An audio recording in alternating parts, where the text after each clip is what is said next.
Paper leak का मुद्दा अब छात्रों और परीक्षाओं तक सीमित नहीं रहा। यह संसद से लेकर सड़क तक बड़े राजनीतिक टकराव का कारण बन गया है। एक ओर सरकार पेपर लीक के खिलाफ कड़ी और जल्द सजा वाले कानून को अपनी गंभीरता का प्रमाण बता रही है, तो दूसरी ओर विपक्ष सरकार को घेरते हुए शिक्षा मंत्री के इस्तीफे और आंदोलनकारी छात्रों पर कथित पुलिस कार्रवाई का जवाब मांग रहा है।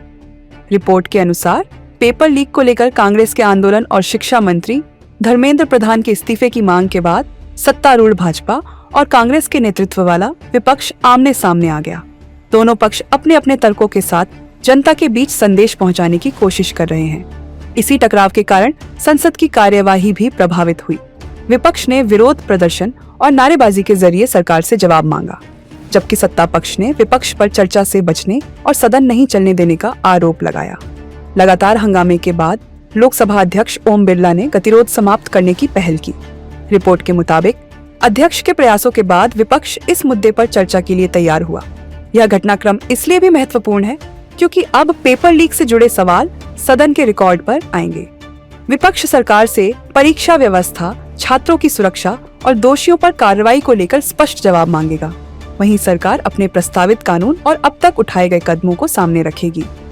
सरकार ने लोकसभा में पेपर लीक रोकने और दोषियों को कड़ी तथा जल्द सजा दिलाने से जुड़ा विधेयक पेश किया है।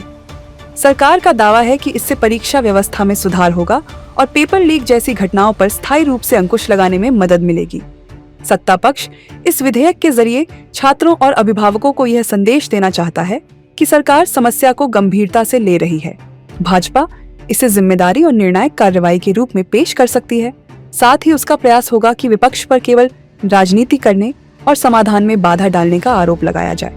दूसरी तरफ विपक्ष की रणनीति सिर्फ पेपर लीक तक सीमित नहीं है। रिपोर्ट के अनुसार विपक्ष ने प्रदर्शनकारी विद्यार्थियों पर पुलिस कार्रवाई का मुद्दा भी उठाया है। विपक्ष की ओर से पैलेट गन और अत्याधुनिक हथियारों के इस्तेमाल जैसे गंभीर आरोप लगाए गए हैं। ये विपक्ष के आरोप हैं जिन पर सरकार से जवाब मांगा जा रहा है। कांग्रेस प्रधानमंत्री नरेंद्र मोदी से माफी की मांग करते हुए इस पूरे विवाद को छात्रों के भविष्य और सरकारी जवाबदेही से जोड़ रही है। उसका प्रयास है कि बेरोजगारी, प्रतियोगी परीक्षाओं की पारदर्शिता और युवाओं की नाराजगी को एक बड़े राजनीतिक मुद्दे में बदला जाए। अब राजनीतिक नफा नुकसान का गणित भी शुरू हो चुका है।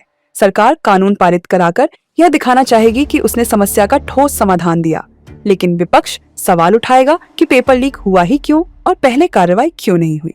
विपक्ष को छात्रों और युवाओं की नाराजगी से राजनीतिक समर्थन मिलने की उम्मीद है, लेकिन यदि चर्चा के दौरान वह कोई व्यावहारिक समाधान प्रस्तुत नहीं कर पाया तो सरकार उस पर केवल हंगामा करने का आरोप लगा सकती है।